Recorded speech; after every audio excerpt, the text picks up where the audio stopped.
and welcome or welcome back if you're a returning viewer. If you're new here, my name is Mia and I'm the maker behind KnitandGrace. And on this little corner of the internet, I like to get up to all things fiber arts related, primarily knitting, but I do quite a bit of spinning, sewing, and occasionally a crochet. I tend to put out videos in the traditional project recap style, as well as making journals and fiber travel vlogs, and I'm passionate about making clothing that fits you no matter your size. So if this sounds like something you might be interested in, grab a cup of something cozy, click that subscribe button, and let's settle in for today's video. So today we have another festival vlog, and I'm really excited about it. So I am back from Barcelona. It's been a few days. I'm still struggling to catch up. I'm still struggling with jet lag, but wanted to go ahead and get this out before the month is over and get it out for you all.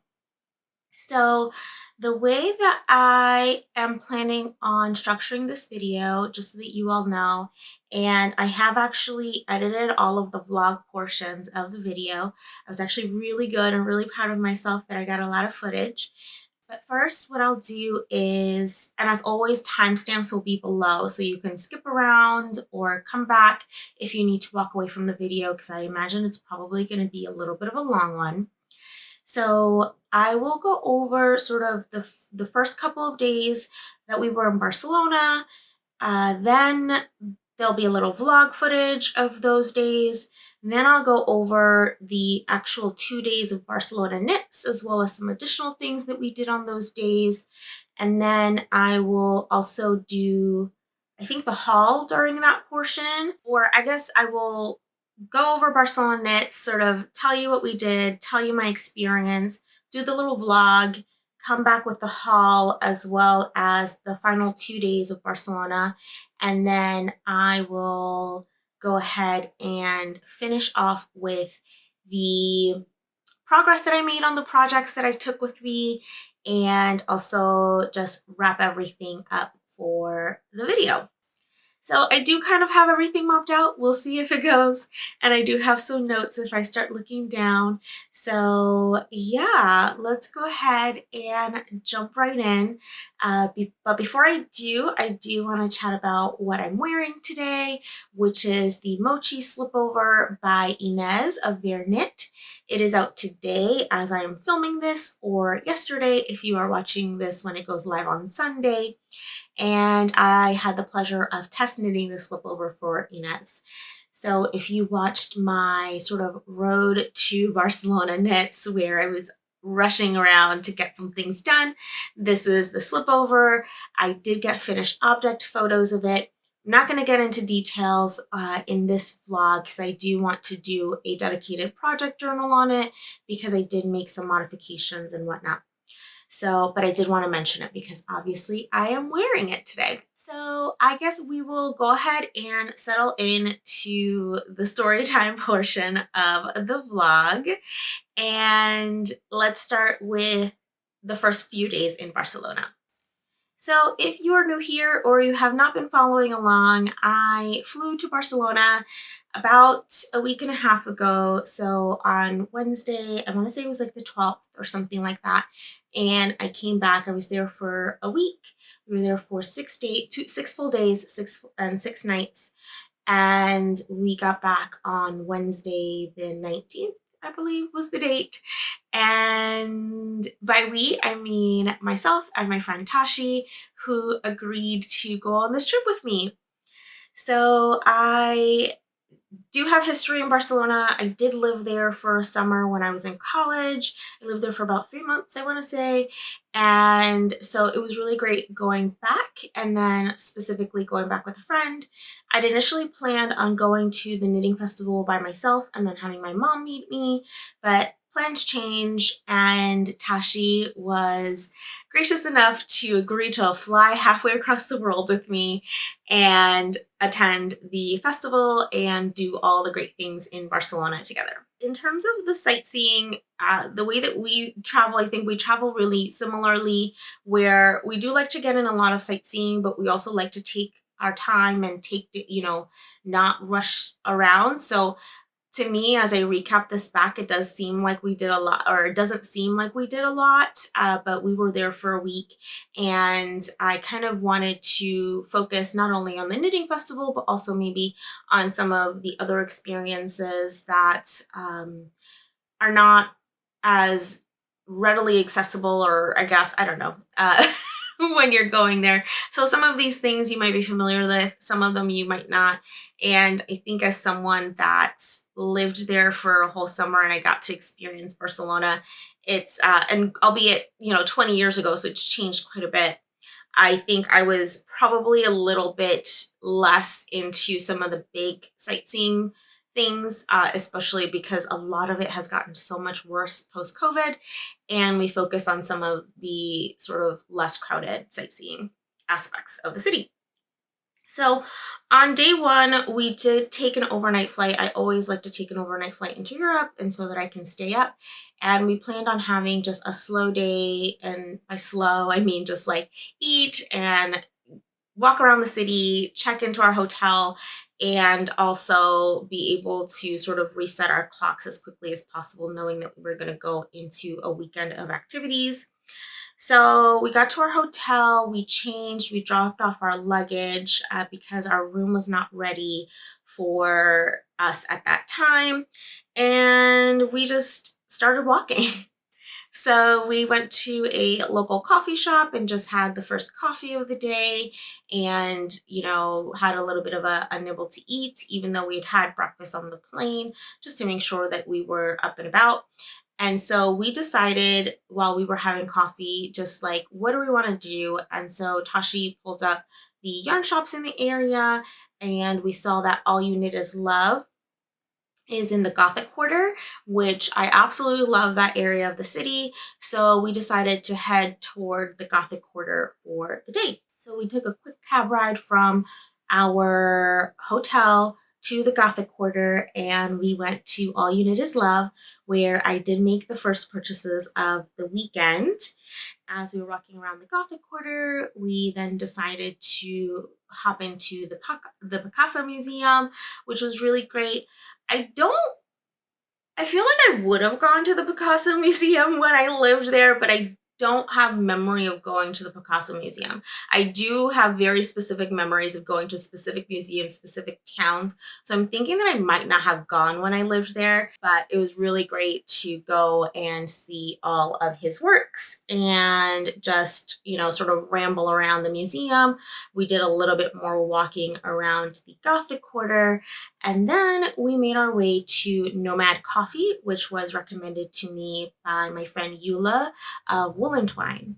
So before I went, I did hit up a few of my friends who had gone to the city for Barcelona Knits for the last few years to get some recommendations on eats specifically from them, because I think I had a good handle on what we wanted to see, but obviously not having been to the city. So I lived there 20 years ago. I'd gone back, so I hadn't been back in 15 years. Just the lay of the land of places to eat and, drink coffee and all of that kind of stuff.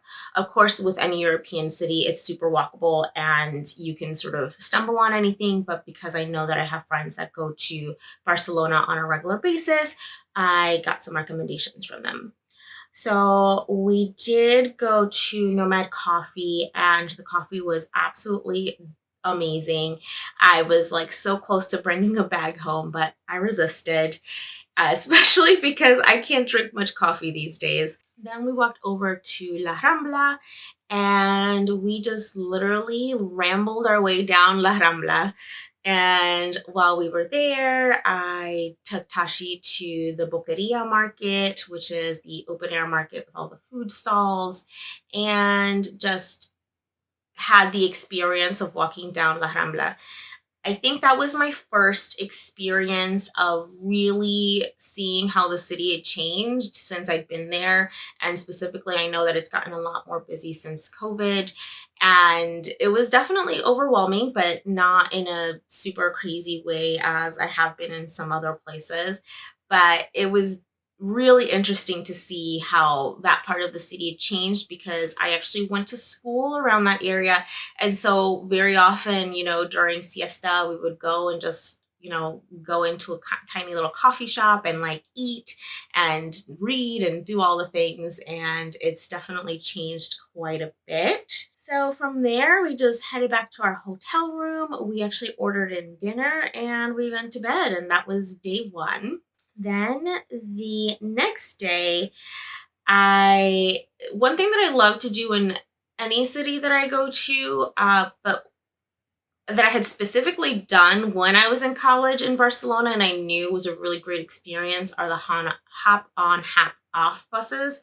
They're a really great way to get to know the city, especially because they're going to take you to the main tourist attractions, and you just pay a flat fee and you don't have to worry about it. And they pretty much run from early in the day to late in the day. And so that is what we decided to do on day two. So we took a little bit of a walk. So it was about a 30-minute walk to La Sagrada Familia.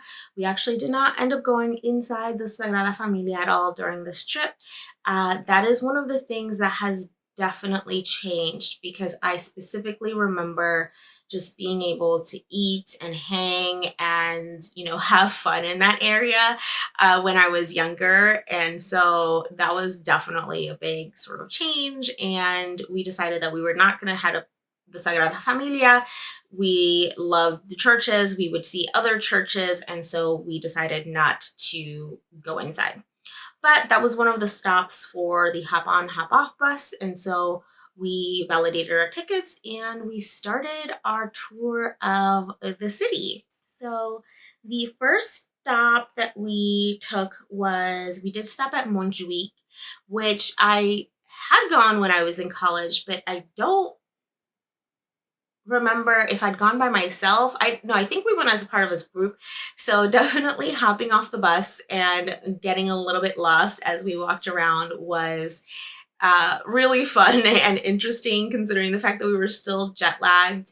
And we did end up making it to the top of Montjuic, to the Mirador, and we were able to look down on the city after scaling the mountain. I also think that, and so that would have been Friday. Friday was much hotter. We already knew it was going to be warm when we got there, especially because it had just been snowing in New Jersey, New York when we left. But, when we got there on Thursday, it was still fairly cool, but Friday was so hot. And we decided to scale this mountain and we somehow made it. We made it to the top. The views are amazing. And then we managed, did we eat while we were there? I don't think we ate while we were there. Oh, and I should say that as part of our hotel, if you do know about European hotels, you typically have to buy the breakfast package depending on where you stay, or most places that you stay. I always stay at Marriott hotels, but we did end up buying the breakfast package. So we had breakfast in our stay for every day that we were there, with the exception of Thursday when we flew in. So we'd had breakfast, we went on the hop on, hop off bus, we scaled Montjuic, and we got to see the views of the city. From there, we went back down the mountain and hopped back on the bus, and we went to my favorite museum in the city, which is the MNAC, which is el Museo Nacional de Arte de Catalunya, if I remember correctly. I will say my Catalan skills, reading skills, very quickly came back. So I am a native Spanish speaker. If you're new here, and Spanish was my first language. Although Thursday, you will not have known that because I was so jet lagged, and I think I was very worried about both speaking and translating at the same time, that I was really tripping over my words between that and the jet lag, that Friday, I was just like, okay, Tashi, I'm going to have conversations and then I will translate and then we will figure this out. And then from Friday on, it was like perfectly fine. But I think, yeah, I'm always mindful of traveling with people that don't speak the language, and and that coupled with my jet lag, you would not have thought that I was a native Spanish speaker on Thursday, the way that I was fumbling my words. But we went to the museum. A lot of the museum now, I was very surprised. A lot of the exhibits do have English now. A lot more people in the city speak English now than when I was there 15 years ago. Definitely when I lived there 20 years ago. And a lot of the signage is even like before when I lived there, like you always saw signs in Catalan and Spanish, but sometimes not even in Spanish. But now everything is pretty much in Catalan, Spanish, and English. And we just had a really great time in the museum. And I got to practice my Catalan because there were some sort of like nameplates and descriptions of the art that were only in Catalan. And so all this to say, I'm a native Spanish speaker. English is my second language. I do speak French as well. And then I can read Catalan and Portuguese, understand Catalan, understand a little bit of Portuguese. So that's kind of the gamut of my languages.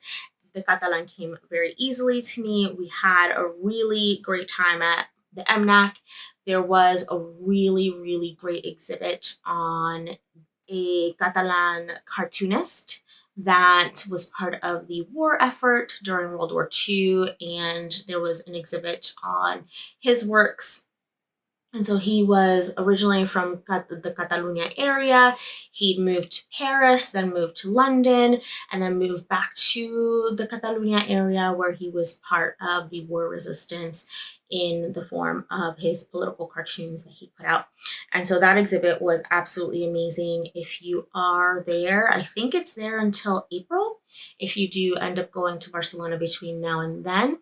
And then the nice thing about the museums, I know the MNAC for sure, but some of the other ones is when you buy your ticket, you usually have the opportunity to come back a second time within a month so that you can continue to sort of browse the museum if you don't get through everything in one sitting, which obviously is impossible to do. So we had a really great time there. We had lunch in the museum.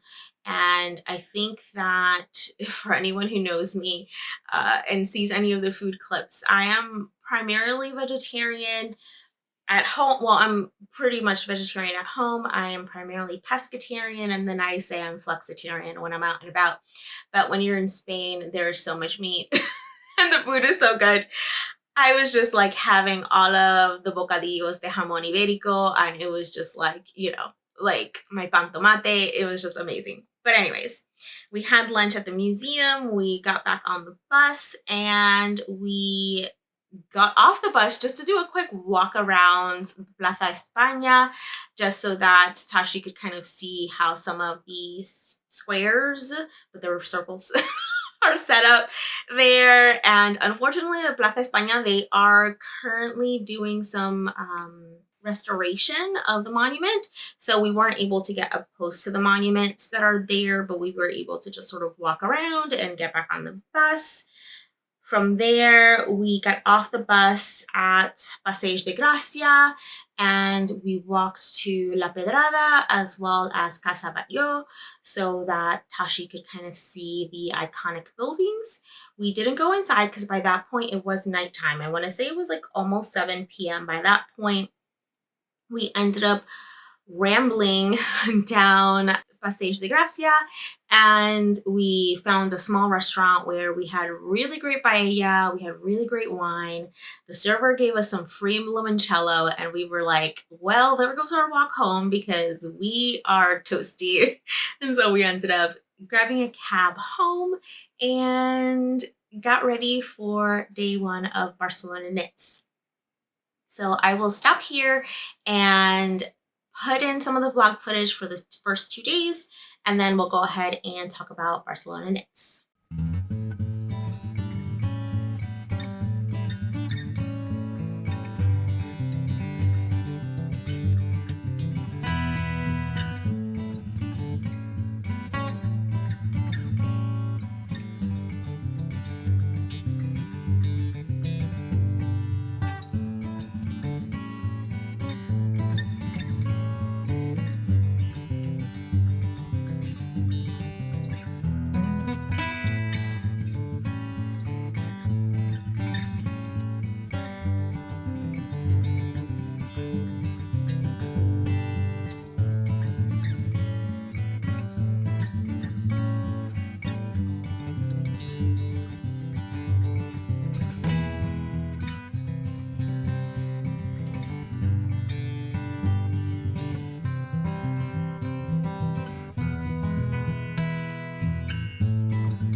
Alrighty, this is going to be quite the long video as I see that I've been speaking for quite some time, but at least the Barcelona knit section I think will be mostly the haul, although we did do a few other activities on those 2 days, and then you all will be able to see the vlog footage. So yeah, so Saturday and Sunday was Barcelona Knits. It is located, or they had it located this year, I'm not sure if it's every year, in the World Trade Center in Port Bay, which is the old port, and it was really interesting. It was my first time going to a setup that way. From what Tashi told me, it is the same setup as Vogue Knitting Live. If you've been to Vogue Knitting Live, where essentially the vendors are set up in small tables and they have sort of all of their items displayed, and then you ask them what you would like to see, and then, or what you would like to buy, they grab it for you, and then you make your purchase.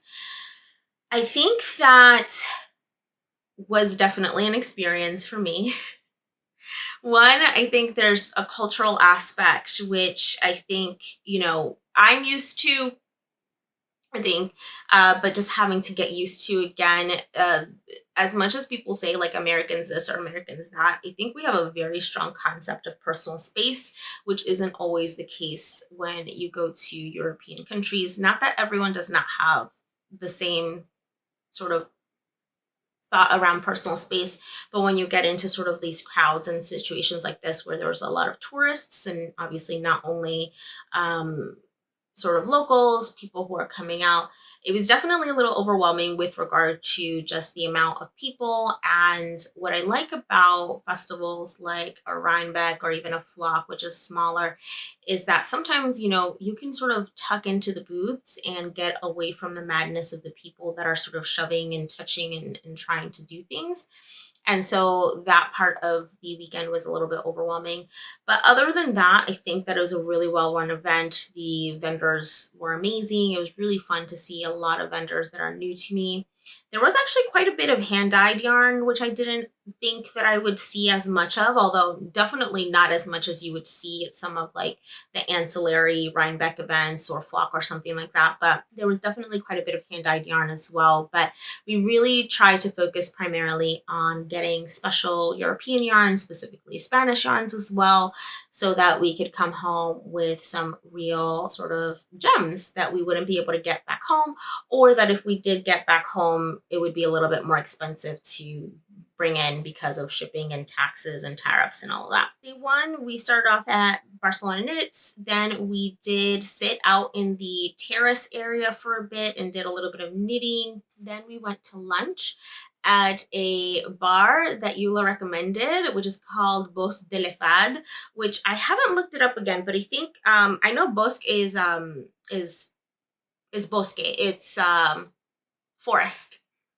Bosque is bosque, aka forest. And Fad, I'm pretty sure, is Fates. But I have to look it up.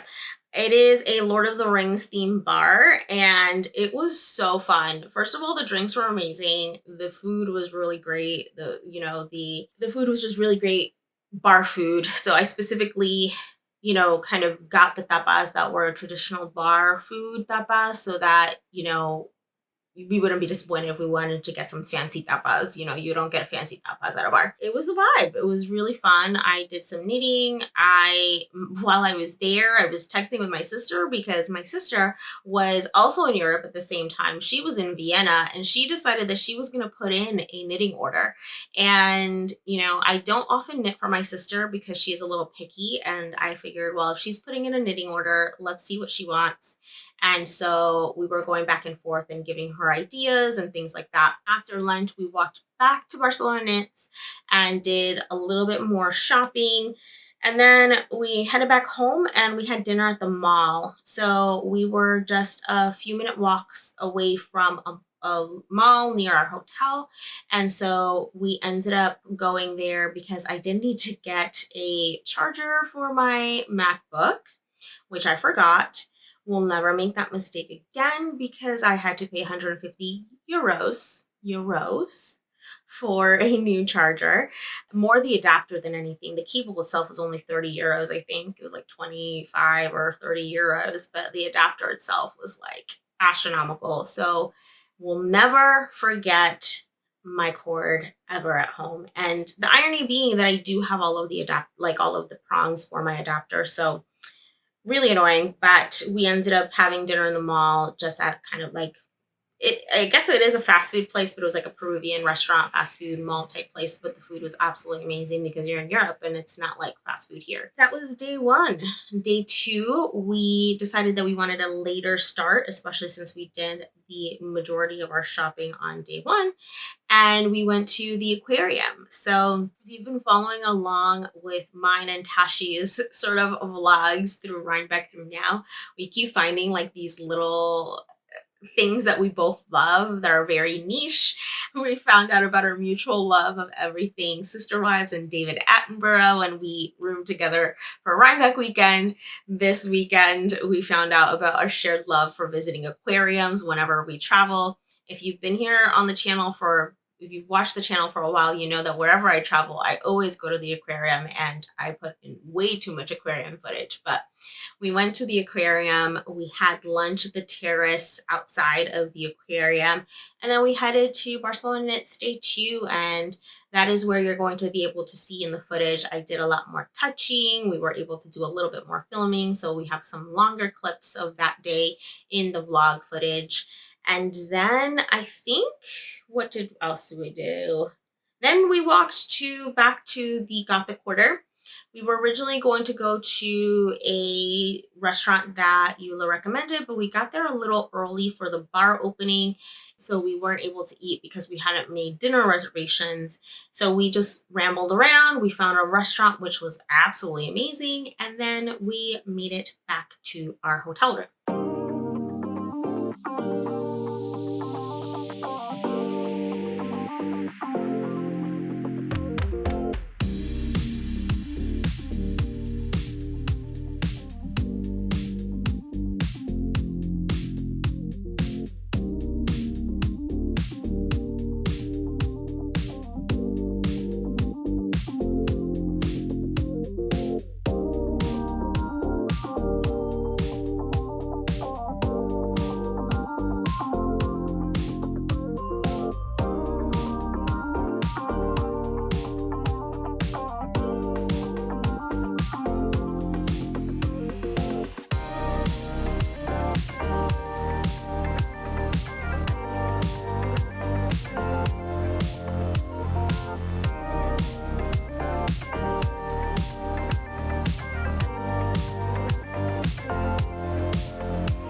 Means these are crazy.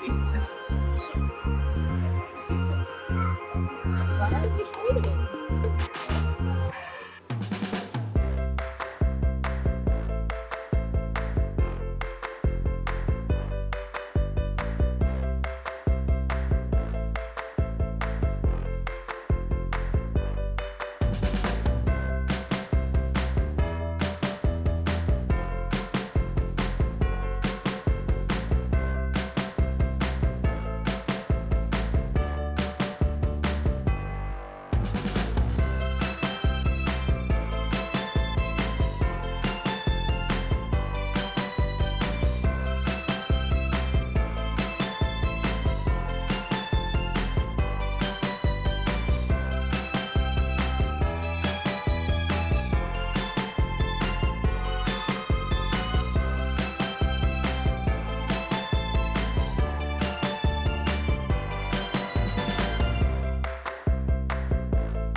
So with that, I guess I will start showing you all the haul, and I will probably have to film this in multiple takes because who knows what my camera is going to do. I did and I'm looking because I have everything around me.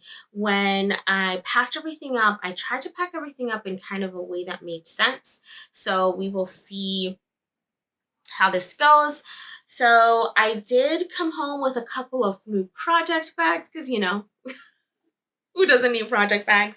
And then a few other things. Oh, this is perfect. This is some of the yarn that I want to show you all. I'm going to actually pause, organize everything, and come back. Alrighty, so I have everything in front of me and I will go ahead and show you all of my purchases. The first two things that I'll show you are what I purchased at All You Knit Is Love, which is one of the local yarn shops. And so this is the one that we went to before the actual event, although they did have a table at Barcelona Knits as well. And I just picked up some opal sock yarn, which I love this sock yarn. I've knit with it before. I bought it before actually when I was in, was it when I was in Brussels? One time when I was in Europe. I bought it before. I'm pretty sure I bought it in the States, but I picked up 2 different colors. One of these will actually be for my friend. I make him a pair of socks every year for his birthday, so these will be for him. And then I saw this other color that I really enjoyed, so we'll go ahead and knit someone a pair of socks. Myself, my mom, I think. Yeah, this is 425 meters, so depending on how big I make the socks, I might even be able to make 2 pairs of socks. But that was the requisite yarn or sock yarn purchase that we made when we went to the actual yarn store. On day 1, I was actually pretty good, I think. I think I just bought 2 sweater quantities. Yeah, I bought 2 sweater quantities on day 1 and a couple of accessories. So the first booth that we went to was Shola, which I was super excited about. I've been following Elena for quite some time. That was sort of my one place that I knew that I definitely wanted to go to, and I definitely wanted to buy some yarn. Now, that said, I didn't know what I was going to buy. Through influence, I decided that I am going to knit the new, is it the Jessie May pattern? It is called, let's see what it is called. And so I will create a Ravelry bundle with all of the patterns that I have bought yarn for, I guess. And so, yeah, so it's the one with the flowers. You all know it. It just came out. It is Harvest Flower Sweater. I decided to buy some of Shola's Bauma, which is just 100% wool. I believe this is their Catalan wool. Let's see. So this is a DK weight non-superwash breed specific yarn that's crafted in Spain and small family run mills. The breed of the sheep is called Ripollesa, or I guess that's how you would say it in Spanish. It might be Ripolesa if you are saying it in Catalan. Yeah, it is a DK weight. I think it is woolen spun, and I'm really excited about this. So I got, this is going to be my main color, which is the color Rumex, which is just a dark Mia pink color, so y'all are not surprised. Then for my contrast colors, let's see, where is the other one? Here we go. So for my sort of center of the flower, as well as the little color work under the leaves, I'm going to use this pink, which is called Malva. For the leaves, I did get a green, which is called Falguera. And then my actual flowers are going to be this nice yellow color, which is just called Pollen. And so these are the colors together. And I'm really excited. And of course, my battery is already telling me, I thought I had a little bit more battery. My battery is already telling me we need to change. So we will go ahead and do that. Alrighty, so that was the first purchase of the day. We also went around, saw some of the other booths in the main sort of building. There were 2 buildings that the festival was held throughout. And then the second sort of quantity that I purchased of the day was from one of the other local yarn shops in Barcelona, which is called Lala Nalu. Lala Nalu. Try saying that 50 times fast. I don't know why I said 50. It's 5 times fast? Okay, so it's funny. So I fell in love with this yarn. I think Tashi may have been the first one to see it. I don't remember if it was Tashi or me that was the first one to see it. Fell in love with the yarn, chatted with the yarn shop owner, and then she was telling me the story of like kind of the people. This is a custom mill for the yarn shop. And so she was telling me the story about the people who milled this yarn for her. And I was like, this story sounds familiar. And sure enough, then when after we picked our colors and we checked out, she was like, oh, if you do want to go see the people that mold the yarn, they're here too. And it's Wool Dreamers. I was like, I knew that I recognized the story behind the sort of people that milled the yarn. All that to say, it is a custom milled for the store. So this is yarn that you can only get at their store, but it is milled by the Wool Dreamers mill. And this is called Nadir. And I got 4 of these in this beautiful chocolate color, which I think is called chocolate. Yeah, it's called chocolate. So I got 4. This is a fingering weight, 380 meters to 100 grams, just enough to make a sweater. I don't know exactly what it's going to be. Oh, this is merino. So this is Spanish merino. Yeah, it's just telling me it's Spanish merino, hand wash, don't put out in the sun. But I'm really excited for this. So I was pretty good day 1. I then picked up a couple of project bags because, why not? First, I saw these bags, which were really cool, and I ended up picking up. This is from a maker called Susimili. No, Susimili. Or Susimiu. I'll put everyone down below. But, excuse me, I think she is a crochet designer. She does have books, but she also has these bags. And I fell in love with these bags, so I picked myself up one. And what I loved about it is, I don't know what they're called in English, but in Spanish it was boca lobo, which means wolf's mouth. So it has this opening, and I guess it's like kind of like, a clamshell type thing. I'm assuming it's probably called like clam something or something in English, but so it's tipo boca lobo in Spanish, and so it stays open. And it has lots of pockets. It even has a nice little sort of clip for your thingies. There's a pocket inside. And I just love that the mouth stays open so you can put everything in there. And then it just snaps closed without anything getting snapped or anything like that.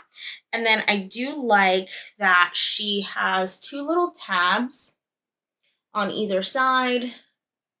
So you can clip on a sort of a shoulder strap if you wanted to use this in that fashion. So that was the first project bag that I purchased. The second project bag that I purchased was one that I had actually seen first, but I was like, if I'm still thinking about it and it's still there, then I'll come back for it. And it was, so I did. And this is from a maker called Man's Maravillas. So Man's Marvels. I didn't get the maker's name, but they're all hand sewn.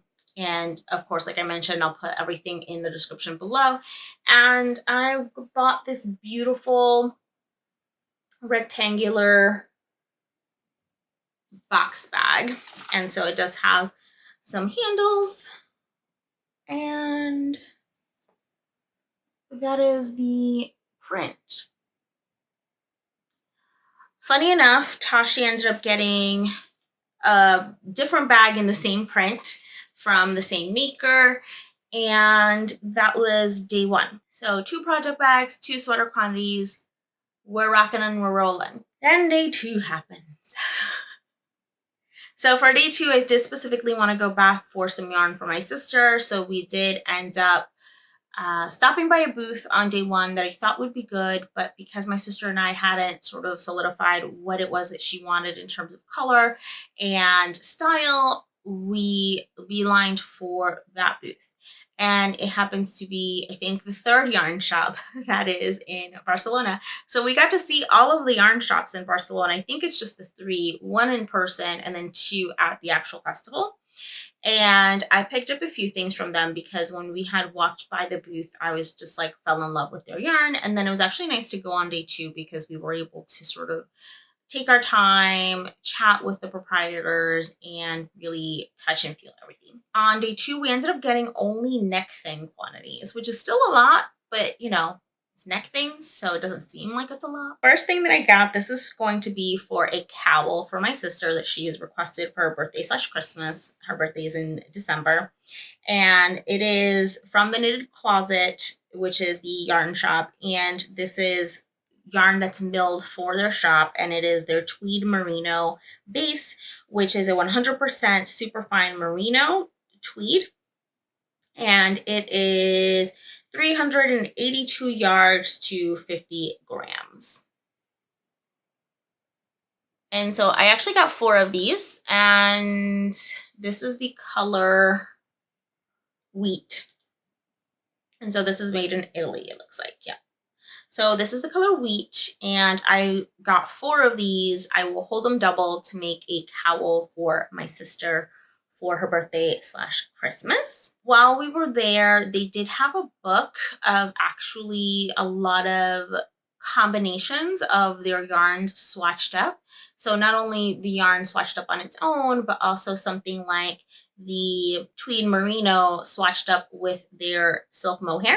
I think they might only have like custom milled yarns there, but this is also another custom milled yarn, and it's just their silk mohair, which is a 70/30 Super Kid Mohair Mulberry Silk blend. And these 2 colors are going to look really crazy together, but the swatch was absolutely stunning when we saw it knit up. So I got 1 of each to be able to make just a small little neck thing. I'm not sure what pattern I'll knit yet, but I think that it's going to be stunning.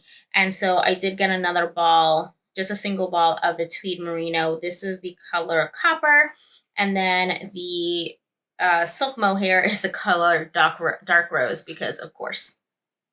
So these are the 2 colors, and while on their own they're very Mia colors, together they were even more stunning. So I'm really excited to be able to work this up into a tiny little neck thing. I might just like knit up the actual, what's it called, the simple thing, just to keep it really nice and simple, because I think I really want the color and the yarn to play through. Although I do think that it might lend itself to a little bit of texture, like the Sam pattern that I tested, the small fry, might be nice in this yarn too. So we will see what I end up knitting with that. And I think that is all that I got at the Knitted Closet yet, because those are the other 2 over there. Now, we did chat with them. It was really great. I think on day 2, it was much quieter. We also went in the afternoon on day 2, so we were able to chat with a lot of the people that were there. And I was able to prove to Tashi that I do, in fact, speak Spanish, which was great. And when we were chatting to the lovely ladies of the Knitted Closet, they actually gifted us some stitch markers as well. So these are just some light bulb stitch markers, and one of them has a little tomato hanging off of it. So really nice of them to gift us some little stitch markers to go with our purchase. And I think that's all kind of our special yarn that we were able to get there. We did stop by the Biche Bouche booth because I had never seen a lot of Biche Bouche in person, so I really wanted to see it in person. And then the more we talked to them, the more we decided we were going to get more things, because of course that is what you do. So the first stop was my Knitted Closet, and then the second stop was Biche Bouche. So we ended up getting the La Lamb's wool, which is the worsted weight or DK weight. It is 170 meters to 50 grams, right? 50? Yeah, so it is DK weight. I want to say DK weight, worsted weight. It's the big one. That's the big one. And so I got this color called dark red.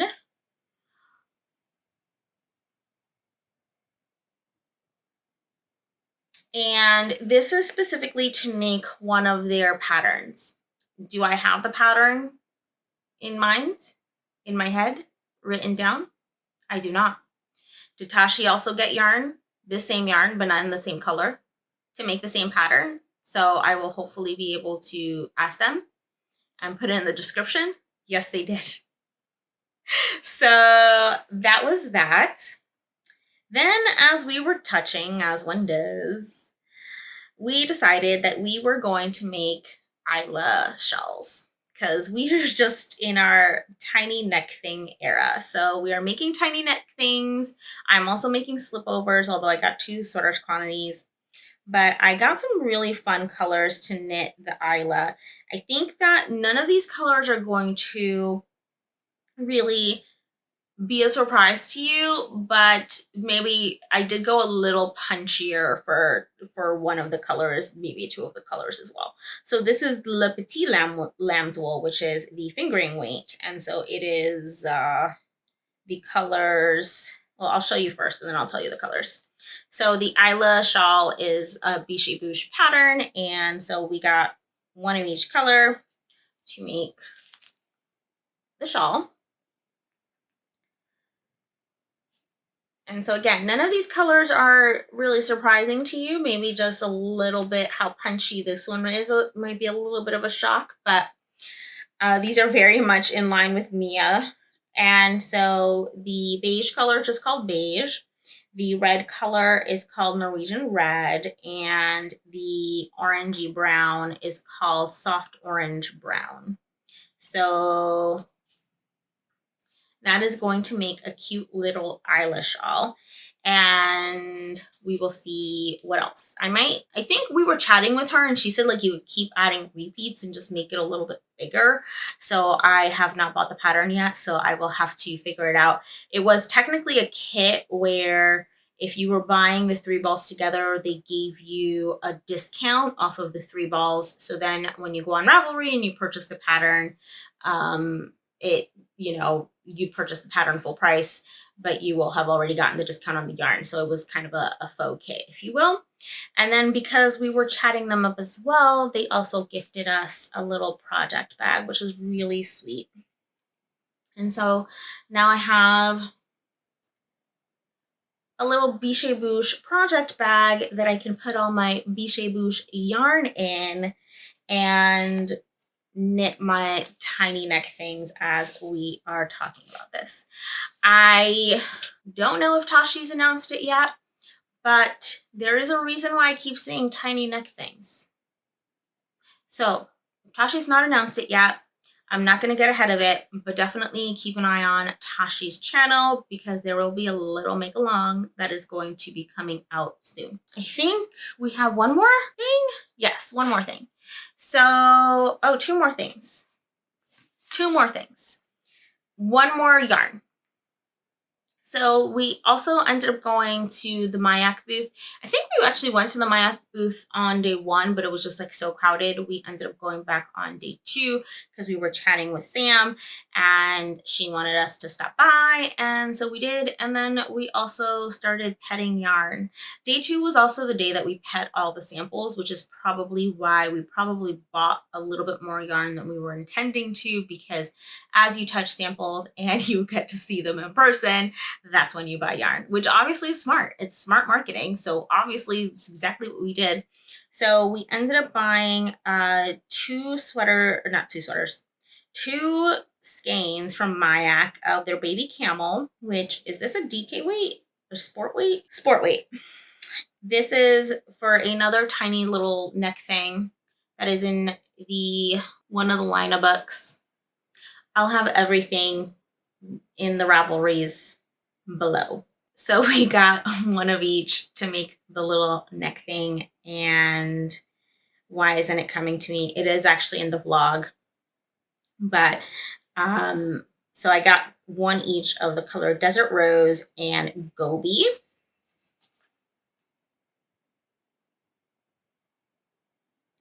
Which I'm really excited about.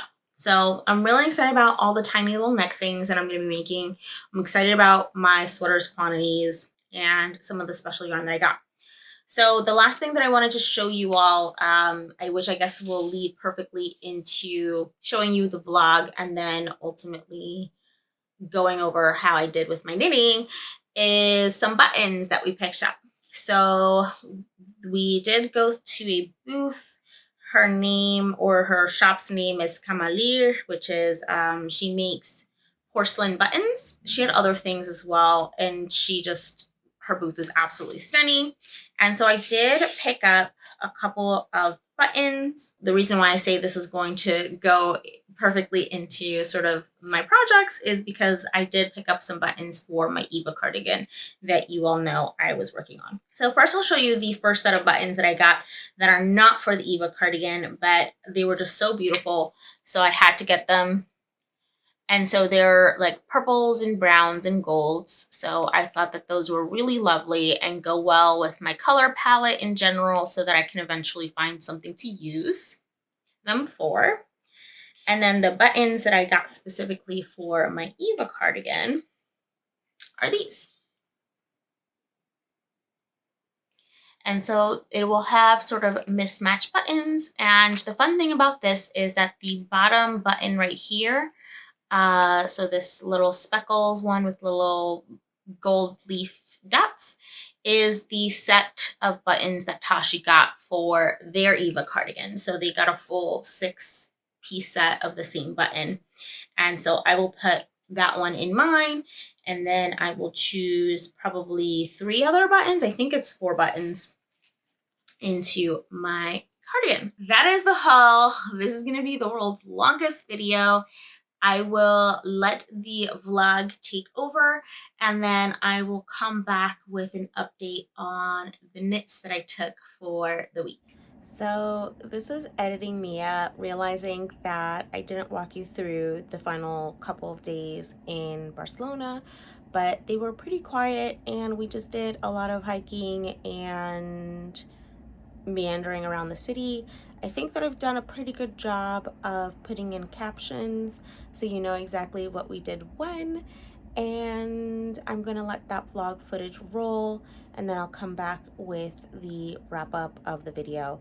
But I don't think that wrapping up those 2 days in verbal form is going to be really anything like, what's the word I'm looking for? Enlightening, I guess. And this video is long enough, so I will cue in the vlog footage and come back in for the wrap up of the video.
Romeo.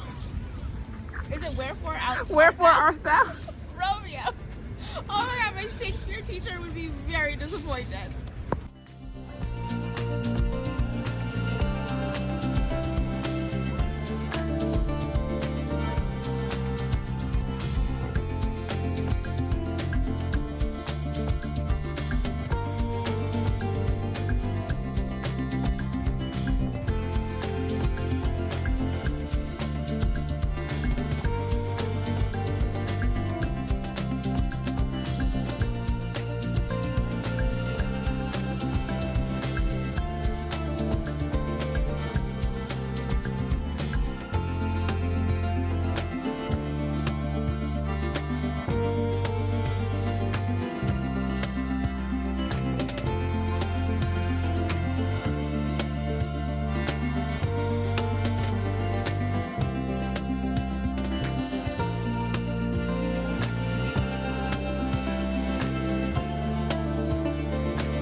rewinding to the projects that I took to knit with me, I did take a pair of socks. So I always like to have socks to knit. I also took the Eva cardigan, which was supposed to be my Barcelona sweater. And then I took my traveler shawl, which I'm knitting with hand spun for the trip home. So you'll recall that I just cast it on and finished a couple of the repeats so that it would be on wooden needles so that I didn't have any issues coming through security on the way back. So I have never had any issues going to Europe with metal needles, but I know occasionally, depending on what country you're flying back home from, they might poo-poo metal needles. So I specifically started a project that I did not knit while I was in Barcelona, but was meant for the plane ride back. So the socks, I did finish the pair of socks completely. And I'm really excited for these. They're not blocked, they're not anything, they're just freshly finished. And so these are the Grandpa Socks by Alicia Plummer. This is my third time knitting these socks, so it's pretty much muscle memory to knit. And I took really good notes in Ravelry, so I was able to just knit them and not have to worry about it. I did realize after I got home and finished both of the socks. So in my Ravelry notes, this is the third time that I'm knitting this pair of socks. The first time I knit them in Coast to Coast. And so I followed the instructions that I had set for myself for my Coast to Coast sock. And then for some reason, instead of pulling up my Coast to Coast sock, I decided to pull up the pair that I knit for my mom, which I knit in Patton's Croy, which is more of a sport weight than a fingering weight.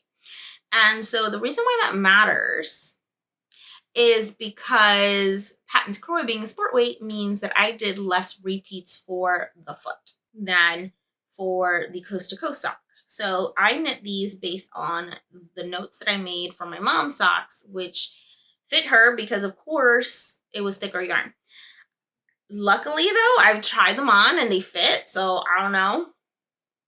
I also did my own toe, so I think my toe might be longer than the pattern, and that might be why these are not like significantly too small. But they are snug. They're not like tight. They're not like too small.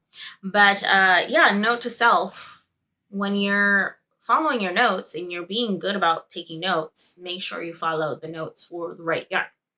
But these are the socks. I do have a little bit of the yarn left over. This is Coast to Coast in the Amy Sher Makes Christmas exclusive colorway, which I believe is coming back to the shop. This was one that was available at a Woolen Fair, and I believe is coming back to the shop in the next week or two in time for the holidays, and it's called Christmas at Green Gables. And so it is a sock set, and so the green color is the Christmas color, and then the brown color is just the contrast color. And I'm really excited to have finished the pair of socks. I did, if you follow me on Instagram, film a reel. I bought myself the Redesign Project 95 bum bag, and so I used that the entire weekend that I was there. I might give you guys a little bit of a review because I've got thoughts, both good and bad, about the bag. And so if you're interested in that, let me know, and maybe I'll add that to the next podcast episode. But I pretty much just knit on the socks whenever we were out and about. And, you know, I know it seemed like I brought a lot of yarn and a lot of projects to knit, but I actually did run out of knitting on the last day that we were in Barcelona because I finished the socks. So the next project I will show you is the Eva cardigan. So if you all recall, this is gifted yarn, and thank you for gifting this yarn, Pearl Soho. And I was originally meant to have this sweater finished for this trip, but alas, it was not. But we're doing the thing, we're committing, we are honoring our commitments, we are knitting the sweater, and it will eventually be finished. But I did finish the entire body, and which also means I finished the 2 balls that I took with me. So when I left, I had just joined the body, and so I was able to knit all of this plus the ribbing while we were there. And then I have just this much left of the second ball that I took with me. The reason why this is still attached and I haven't taken it off is I do want to do the sleeves with a fresh ball so that I hopefully don't have to join in the middle other than, actually joining at the sleeve.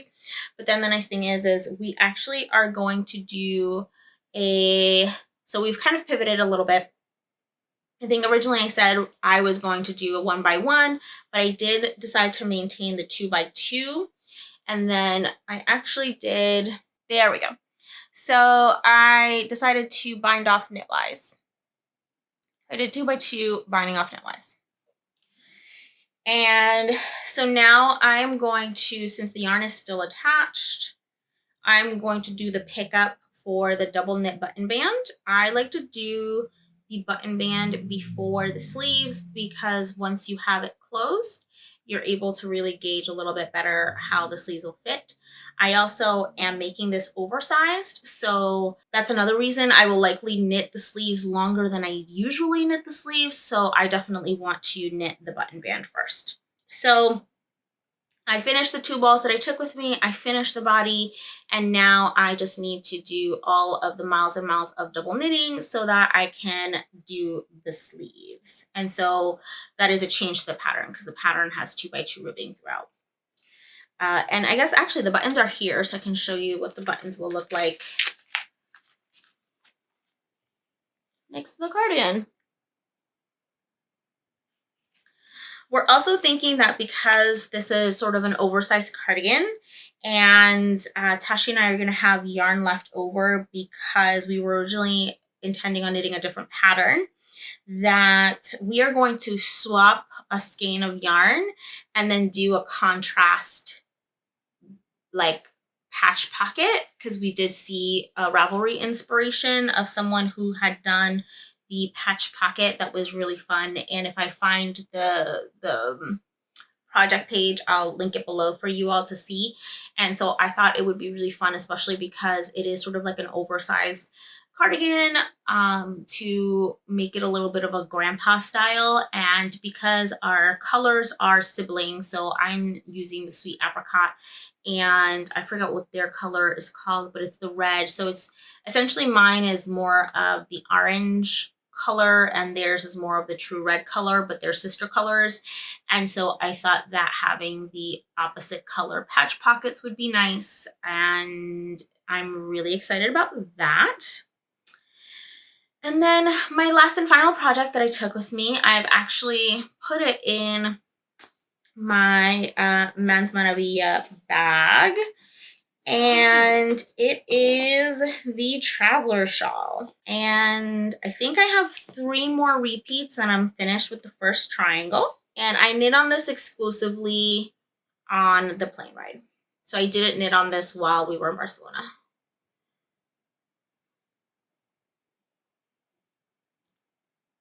So that's what it's looking like. I know it'll look much different once it's blocked out and all of that, but I'm really excited. I think when I left, I was probably like about here. I had just done a couple of the repeats. And then now we've got almost the first triangle done. I'm really loving the way that the stripes are coming out. It is a really easy pattern to memorize. And so one thing that I have changed from my original plan was I said that I was going to do half of the repeats because I have 3 skeins of hand spun. And so I said that I was going to do half of the repeats in one color, the other half in the second color of the big triangle, and then the smaller triangle I was going to do all in one color. But as I got to like the halfway point, I felt like it was still really small and I was going to have so much of the hand spun left over. I think I was maybe only like around here-ish, which is like the halfway mark. I decided to just keep going with my first skein. So what this is likely going to be is it's going to be 2 of the skeins, and then the third skein I will knit the Traveler cowl with. So it'll be a whole series with the same combo spin. So I'm really excited about that. I've just finished the first skein, so you can see my ends here. I need to weave them in, and I've started my second skein. And I'm really excited for this shawl to be done. It's been a really potato chippy knit. The pattern is really easy to follow, and it's just really nice and meditative, and you don't have to think about it, which has been great. And I definitely knit a little bit too much on it and aggravated my wrist because I pretty much knit the whole plane ride as I was getting caught up on schoolwork. And then I also started listening to Quicksilver, which, y'all, Tashi's ruined my life because the struggle has been real as I have been trying to get caught up on schoolwork because I did miss 2 classes while we were away, and also listen to this book, which is 20 hours long. And did I finish the book? Yes, I did. And did I start the second book? Yes, I did. And I have no business doing either of those, but here we are. So that is all that I have for you all today. It has been a very long one. I hope that you enjoyed this vlog. I guess I can give you guys the stats. So I did take the stats of the numbers of the themes. I didn't necessarily have like a budget or well, I had a budget. Like my budget is like the amount of money that I took. But like I didn't necessarily have a amount of yarn that I wanted to stick to in terms of purchasing or not purchasing, but I think I did pretty well. So I came home with 2 sweater quantities and I think 5 neck thing quantities and 2 socks. And one of the neck things is for my sister, so it will hopefully be knit up fairly quickly because it's for next month. But the total yardage that I came home with is just under 8,000 yards. It's 7,919 yards. So that's 8,000 yards of yarn. We scaled 3 mountains the entire weekend. We literally hiked 3 mountains the entire weekend. We ate lots of breakfast, saw a lot of things, and had a lot of fun. For folks that did come and say hi, it was a little nice being a little anonymous in the European market, if you will, but we did have a few people that came by and said hi, and we were able to see some of our European friends as well. So thank you all for saying hi, introducing yourselves, and it was really great to see you there. I hope you all had a lot of fun.